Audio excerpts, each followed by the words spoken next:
In this video, I'll show you how to host a webinar in Microsoft Teams. Hosting a webinar in Teams is a great option when you want a more structured event than a normal meeting.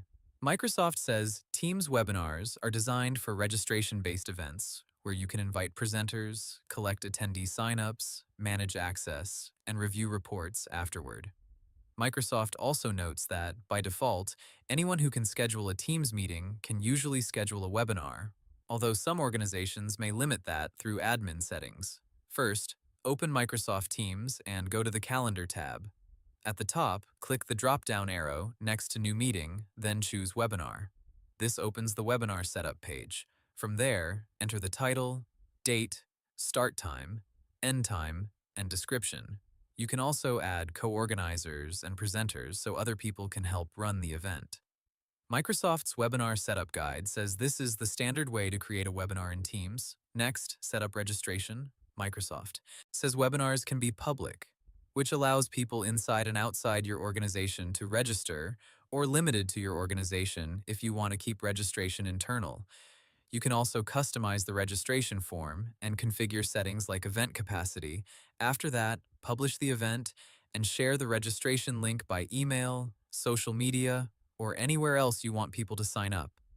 Before the webinar starts, it's a good idea to prepare with your presenters.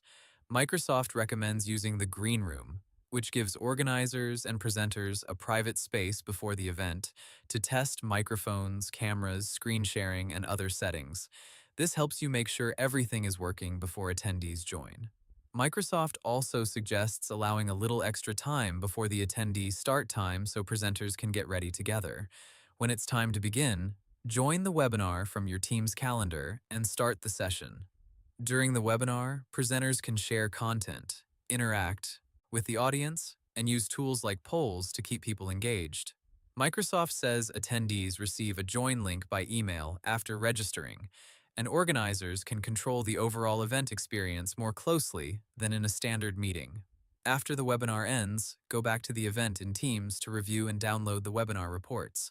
Microsoft says these reports can show registration details, attendance information, and how long people stayed, which is useful for follow-up and measuring engagement. So the steps are simple.